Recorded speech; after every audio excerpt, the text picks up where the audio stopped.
No way he said this as Robert Saleh makes a bold claim about Kevin O'Connell and his coaches that has everyone raising eyebrows. But first, the final week 4 injury report is here, and while it's not terrible, it's still not what fans want to hear. We're going to break down all that in this episode of Vikings Digest, but first, if you're not a part of the nearly 20% of viewers who are already subscribed to the channel and you want to stay up to date on all things Vikings and help us reach our goal of 2,000 subscribers before kickoff on Sunday morning, make sure to hit that subscribe button and the bell icon so you don't miss any of the updates as they drop. Now, with that, let's hop into the first topic of the day, which is the final week 4 injury report. So the Vikings were put this out yesterday, and Kevin O'Connell addressed it in his press conference of the Vikings week 4 injury report, with 4 players being inactive for this game, that being guard Donovan Jackson with a wrist injury, JJ McCarthy, of course, with the ankle injury, and Andrew Van Ginkel and Ben Urasek, with Urasek having the knee, and Andrew Van Ginkel being the biggest name on this list with a neck injury, being out for this game at outside linebacker. And that is going to be a huge blow for the Minnesota Vikings, as well as not having Donovan Jackson in there, who has had a really solid rookie year to start. We knew that this was going to be coming, though, because he had that surgery. So Kevin O'Connell was anticipating him to be gone until out of the bye week. So Donovan Jackson, don't expect him back for that the Cleveland game next week as well in London, England. So he'll probably be out for that one.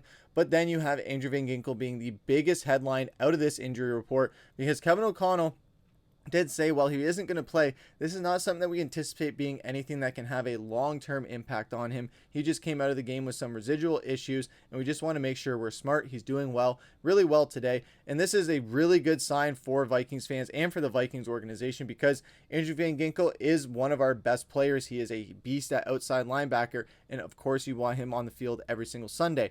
But if he's injured, you might as well have him later on in the year rather than early on, because it's more important to win those games later on in the year when Minnesota, it's not like they can afford to lose these games. You want to win every single game, of course. But if you're in a situation where you're a playoff contending team, you want to make sure you have your best players available later on in the year rather than at the start, if you can help it. And that's what Minnesota is doing here. They're being cautious. They're doing the same thing with Donovan Jackson. They did the same thing with Christian Darrisaw. They're doing the same thing with JJ McCarthy, and that's why this Vikings training staff is fantastic. They also did the same thing with TJ Hawkinson, if you remember, as well. So they are always going to be very cautious with players and not wanting to rush them back from injury a little bit too soon. But still, not having Andrew Van Ginkel for this game is going to be a huge blow for that defense, but we still have all of our dogs there as well. You got Harrison Smith going to be back for this game, who loves causing havoc for Aaron Rodgers and has always gotten the best of Rodgers lately in the past couple of years.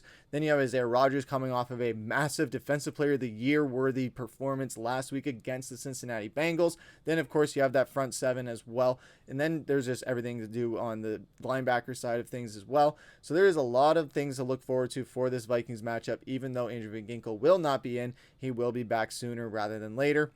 What do you guys think about the Vikings' chances heading into this game? What do you guys think the final score will be? Let us know down in the comments below. But that's going to take us into our second topic of the day, which is the main topic, and that is Robert Saleh's bold claims. So the Jacksonville Jaguars play the San Francisco 49ers this week. Liam Cohen is the head coach of the Jacksonville Jaguars right now, and the Jags being led by that first-year coach. He was formerly the Buccaneers offensive coordinator who accepted the job over the offseason. He hired several members of Kevin O'Connell's staff to join him, and according to Robert Saleh, that presents a challenge for San Francisco because O'Connell and his staff in Minnesota have a signal ceiling system in place that the Jags may now be utilizing. And this came when talking in his press conference about the game prep heading into Jacksonville. And he's saying that Liam and his staff and a couple guys from Minnesota, they've got legally a really advanced signal stealing type system where they always find a way to put themselves in an advantageous situation, talking about their formations that they use and how they kind of really throw a lot of defenses off.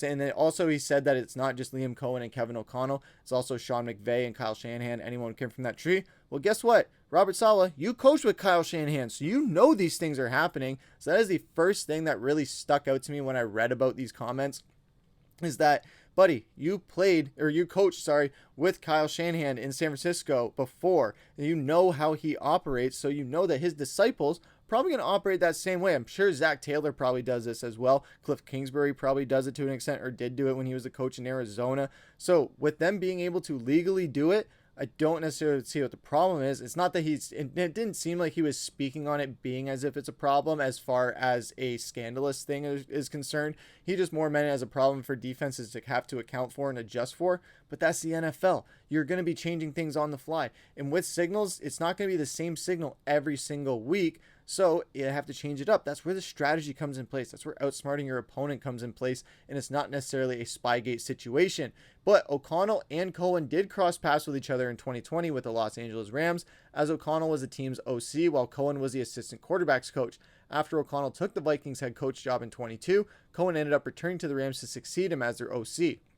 When Cohen was hired as the Jags head coach over the offseason, he quickly poached Grant Udinski and Sean Serre from O'Connell's coaching staff with the Vikings. Udinski is working as Jacksonville's OC, while Serre is with the team's offensive line coach. So O'Connell's influence can be found throughout the Jags, and we kind of have seen that with the way that Trevor Lawrence has been playing this season. We have seen a bit of a different kind of quarterback from him, and I know this is a brief side topic on the Jags, but you kind of see how that Kevin O'Connell style of offense pulled from the Sean McVay style of offense. You see Zach Taylor operate the same way. You see Cliff Kingsbury operate the same way that he did with Kyler Murray and with Jaden Daniels to an extent as well. So these are things where it's natural to have an imprint of the coach that was your mentor and carry some things with you from them, but not entirely steal from them entirely to replicate. We've seen it happen throughout history in time. We saw it with the Kyle Shanahan tree. We saw it with the Mike Shanahan tree. We saw it with the Mike Holmgren tree. We saw it with the Mike McCarthy tree as well, and how many coaches came from that. And look at the Bill Belichick one, for better or for worse.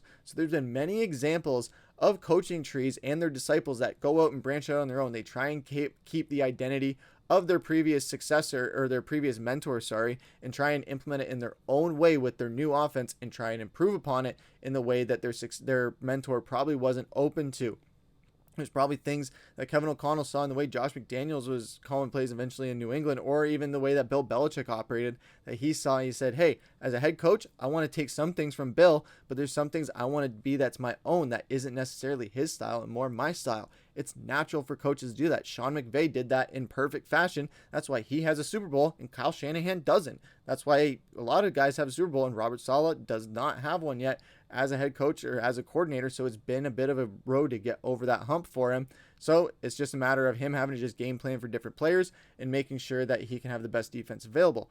Not to say that there's anything going wrong with the signal stealing, because Saleh's claims immediately caught fans' attention. They immediately sparked memories of Spygate, which saw the New England Patriots get punished by the NFL back in 2007 for illegally spying on their opponents before games and stealing their signals. Saleh goes out of his way to say that O'Connell's operation is legal, but nevertheless it's going to raise some eyebrows, because anytime anything with signal stealing is thrown out, because we've seen with the Spygate thing, of course, and with the Houston Astros most recently in the MLB, and as well as in college football with Michigan with their signal stealing that led to a national championship on a team that JJ McCarthy was a part of, and a lot of people are piling onto that as the reason to hate on JJ McCarthy, or as why he is not as good as he seems on paper, or that the Vikings are advertising. That's neither here nor there. We're going to see what happens when he comes back from injury before we can really assess that, and just really this entire year before you can really assess how JJ McCarthy is as a quarterback, and it's still going to remain to be seen. Josh Allen, Peyton Manning, those guys were terrible their first seasons, and look at them with how Peyton Manning's career turned out, and look at Josh Allen now as an MVP. So there's still some hope there, where if JJ McCarthy doesn't have a good year this year, it's not to say it's an immediate write-off and it's a result of him signal stealing in Michigan or things like that, or having a beneficial backfield. It's not any of that situation. But there's nothing that says teams can't steal their opponent's signals, but they can't break rules set in place by the league in order to do so. For now, it doesn't seem like O'Connell and the Vikings are doing anything illegal, or else Saleh probably would have made a bigger deal about this operation. So we just got to block out this noise, go take care of business against the Pittsburgh Steelers on Sunday morning, tomorrow morning. It's going to be very exciting to watch, and very much expect an episode coming on the post-game reaction to that. The post-game videos are always really fun to do, because it really gives us a chance to kind of let out our emotional side of being a Vikings fans. Reacting to the news is one thing, but reacting to the games is an entirely different animal. You're getting in that emotion of the game and just seeing whether it's a really hype-worthy win or an absolutely devastating and angering loss where you get on here really pissed off. It's fun to talk about either way, because I'd love talking about the Minnesota Vikings, and it's going to be very interesting to see how this RObert Saleh story kind of develops and maybe picks up some traction as far as the NFL maybe adjusting some certain rules next year. But that might be something to monitor throughout this season. So stay tuned for any updates on that, especially because Kevin O'Connell and his coaching staff, all those guys were thrown in this mix. So now it's going to be tied to the Minnesota Vikings and Kevin O'Connell until there is a solution, or this thing just gets lost in the mud and it becomes another story that's just brushed over in the NFL. But let us know what you guys thought of everything in this video. What did you guys think on RObert Saleh's comments? And do you think that he was being a bit slighted, or do you think that he was being really just honest and saying, yeah, it's legal, so it's not too much of a big deal. It's just a pain in the ass for me to adjust to. Let us know your thoughts down in the comments below. And as always, thank you for watching and subscribing, and hit that bell icon so you don't miss the episodes when they drop. We'll be back at it tomorrow with a post-game reaction on the Vikings, hopefully getting a W against the Pittsburgh Steelers. But for now, I've been your host, Griffin. Take care.